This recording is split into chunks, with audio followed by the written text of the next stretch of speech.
Hello, galactic travelers, cosmic crew. Happy Friday! It's Venus Day! Woo-hoo. We are going to talk about the Wesak Scorpio full moon. And I pulled some information, but first I wanted to just kind of tell you guys how all this came into my awareness, and which is really intriguing. You know, I did the video on the pranic healing and our trip to Austin and how that was divinely guided. It was time for us to learn and to bring this to the Western world. I really feel strongly, and we're going to continue that path. But when we got to Austin, the practitioners were asking, "Hey, are you going to come to the Wesak Full Moon Festival?" And I was like, "What's that?" You know, I'll be honest, y'all know I'm going to tell you the truth. I didn't know what this was, the Wesak full moon. But you guys know, if you've been following me, that my my enlightenment, my activation happened on this full moon last year. And so it's crazy to me that this is just now coming to my awareness, because if you go back and look on the YouTube channel, I mean, I always am talking about that full moon of Scorpio and how it just zapped the heck out of me. You know, even talked to my astrologist about it when it first happened. We went and looked at the chart, and we knew Jupiter was involved. And we're going to get into that. But didn't make the connection. So went to the healing and had the, wonderful experience. We talked about that. I am going to go into more detail. The honest truth is the healing is still ongoing. Okay. So if this story is still unfolding. However, I looked up the Wesak and what that meant. And lo and behold, this happened, I guess, what is today? Friday. So I guess this was Tuesday or Wednesday. I contacted Ivar Kristofferson, which is a quantum astrologist. He's got his own channel. It's Soul Warrior Energy. He does starseed readings. He's a quantum astrologist as well. And we went looking this full moon up with the different degrees, because my intuition was telling me to take a look at it. And when I went and when we researched the Wesak full moon, and let me back up. He has a video that he put out a couple of days ago. I'm going to put the link below, and he's going to go into he goes into the full transits of this full moon, because let me tell you, this full moon is going to be a ring dinger. It's going to awaken. It is the strongest full moon of the year anyway, but as you guys know, nothing this year is anything similar to what we've known in the past with the planetary alignments and with the awakening and enlightenment on the planet. And since this full moon is about awakening and enlightenment, Jupiter's got a little extra flavor in it with this Jupiter retrograde right now, okay?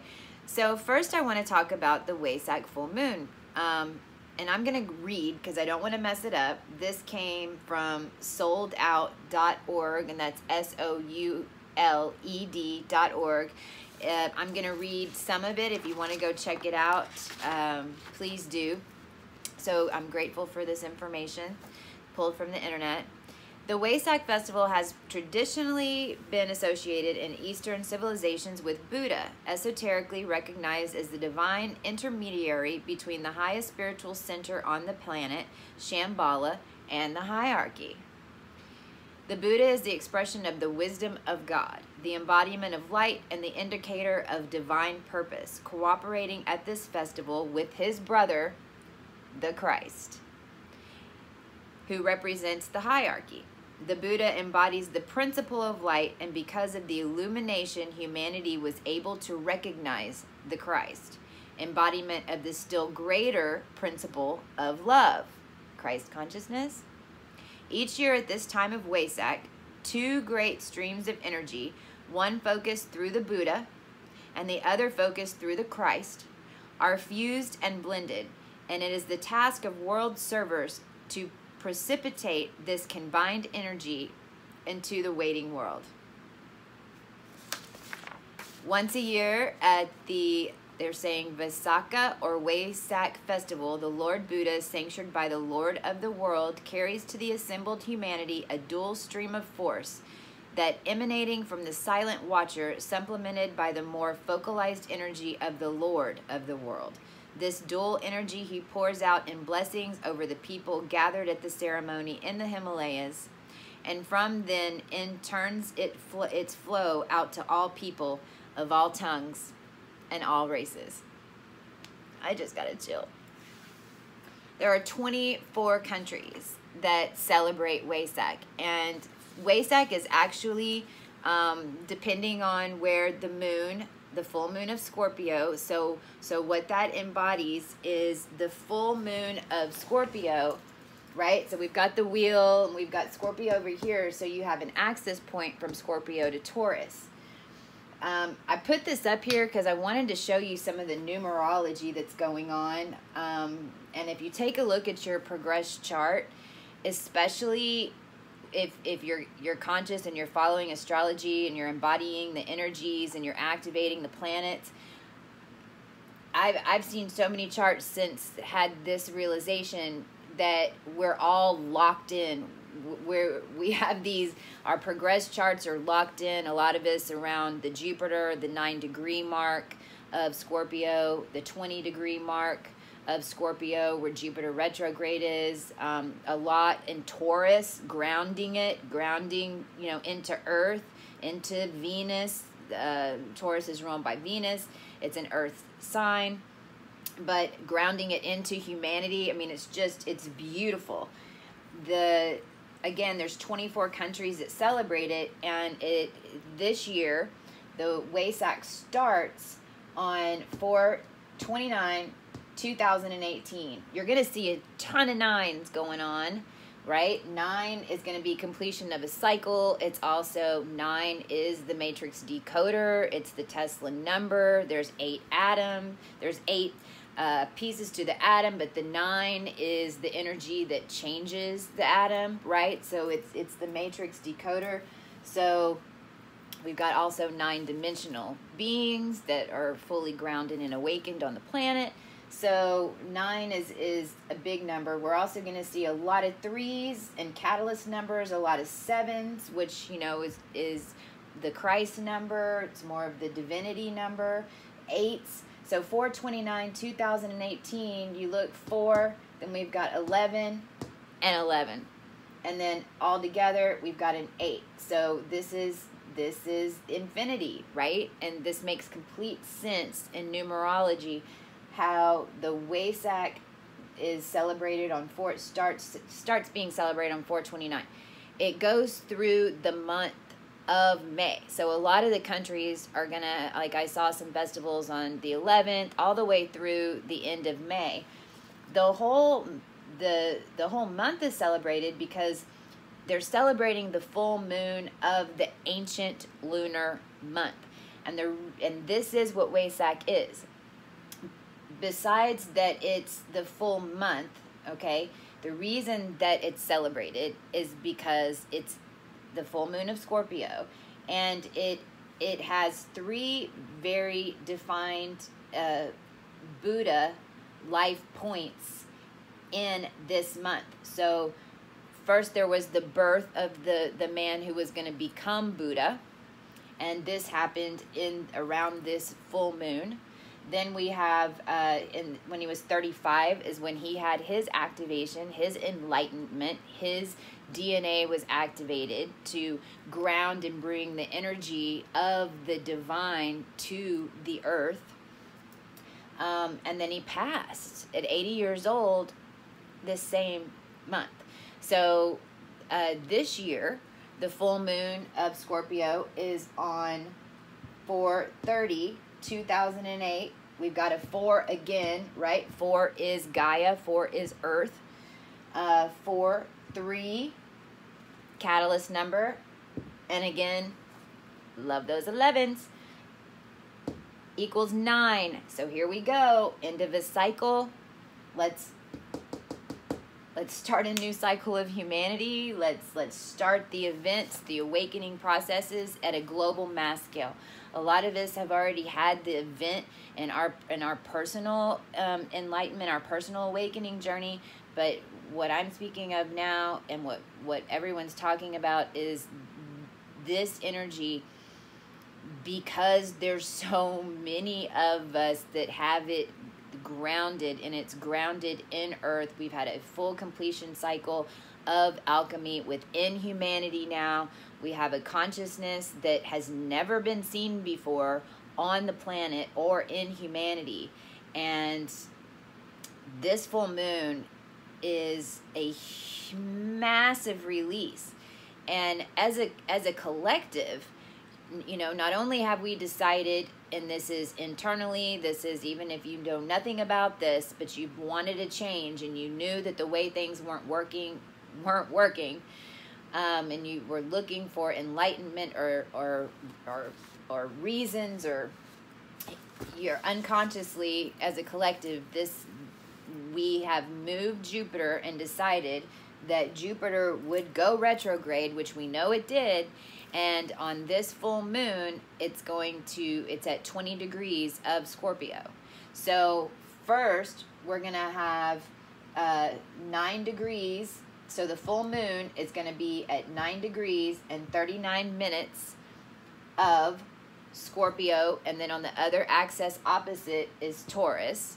So here we are again with the 939. We've got 9. We know what that is. Another 3 catalyst numbers. So a catalytic number to the completion of a cycle and the start of a new equals 3. This is happening at 8:57 Eastern Standard Time. Then shortly after, on the next day, really in the morning hours, we're going to have Jupiter and the moon conjunct. So then this is the blending of these energies with Jupiter, which is, you know, magnifying, expanding everything. And we've got Jupiter sitting there retrograde, meaning we're going back over, we're digging up some stuff, we're digging up the occult. It's in Scorpio, which is the occult. Remembrance, bringing consciousness back online, which awakening, and that is happening at 3:11 Eastern Standard Time. And then to kick it all off, we have Mercury passing over 13. If you guys don't know, there really are, before the calendars were changed, there were 13 months in the year. We had a 13th zodiac sign. It was Ophiuchus. I would go look up Ophiuchus. I have Ophiuchus starseed point in my personal soul's chart. There's about 36 of us here, and it goes back over the mythology of Ophiuchus was the watcher, if you will. This is mythology, which we have to be careful of a little bit, but of the earth and humanity, and under his guidance was the golden age, which was the age of Libra, which is the energy that has returned. So 13 is a big number also for the awakening. It's also the master number, you know, so we go 1 through 9 in numerology, but then we have the master numbers, which are 10, 11, 12, up to 13. So it is the strongest energy number. If you notice, there's not 13 floors, and the most success I've ever had in business was on the 13th floor of a building. But they take the 13th floor off. Go figure. And then you find out, like, there was some stuff that went down in Vegas, right? And he was on the 13th floor. So 13 is a powerful number. And Mercury is going back over, because Mercury's direct now, going back over 13 degrees of Aries for the 3rd time now, right? Because he went over, and then he went retro, and then going back over. And this is conjunct, this is the moon. This happens to be my Chiron, which makes a lot of damn sense. So I've had Mr. Mercury Thoth like doop doop doop dancing over my Chiron for a while. But I mean, check it out. 4, 11, 11, which of course is also 2, 22, divine feminine, right? And which is what we are bringing back, which is the energy signature of the maternal, of intuition, of spirituality. 4, 11, 11, 4, 3, 11, 8, 9, 9, 3, 3. We even got another 13 over here. 8, 13, 11, 3, 7, 3, 1, 13, or 4. Locking it in. Grounding it in earth. So beautiful.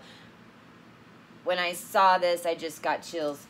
And I couldn't wait to share. There's so much more on the Wesak festivals, and these are the festivals that we see where they are in the street. Everyone's dressed in beautiful, colorful clothes. They're throwing the paint. They're celebrating. And so Buddha, you know, Buddha grounded the divinity and the spirituality into earth. And then Christ has ground the energy into humanity. And people all over the world are going to be in meditation and prayer on the 29th, Sunday and Monday, in these full moons, and on Wesak Sunday night. I'll be at a pranic healing and a Wesak full moon ceremony in meditation. If you have channels on Sunday, if you can lead a meditation just for the earth and to ground in this energy, it is going to be powerful. If you can't get 7 people together, no worries, right? If you can get 2, if you're doing it by yourself, it doesn't matter. I shared with you guys last year after the activation, which makes a lot of sense on why the energy came in so strong and activated my DNA, especially with my starseed origins, with the Mary Magdalene Isis energy signature that is in my soul's journey with the 6 planets in Libra. So it just all clicked together and made sense on why I got zapped so hard.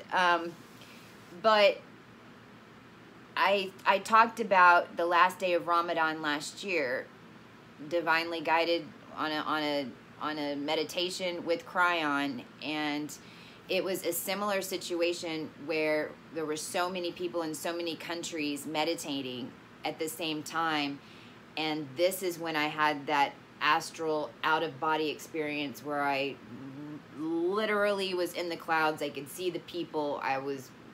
It was just amazing because the energy was so intense. And that was last year. And there's so many more of us now that are grounding this energy. So tune in. Tune into Jupiter. Tune into Saturn's retrograde. Pluto's retrograde. I mean, everybody's joining in on the party. We're going back over some things. We're making, you know, we've had all these awakening experiences now. We're going back over some things to solidify. But it's going to be beautiful. So that's Sunday. And then Monday, I will have the technology ready to go somehow or another, one way or another, for a Monday full moon ceremony. I know there's going to be tons of them. So tune in to whomever you want. Just tune in. Also frequencies, Jupiter, Saturn frequency. I would highly suggest listening to Jupiter, listening to Pluto, even Mercury, and really tuning into those energies, Jupiter and the moon especially. So this is a beautiful time. Welcome to Earth. Welcome to Earth 222.0. Can I get a hoot hoot? Mwah. I love you guys. Have a fabulous weekend. I do have another video ready to go. I've been doing some without video, like the camera, just sharing some things that I'm picking up from the collective that I know are questions that people are asking. So I'll be releasing that tomorrow, and I'll be back with you guys. for sure by the full moon. I love you guys, and it's happening.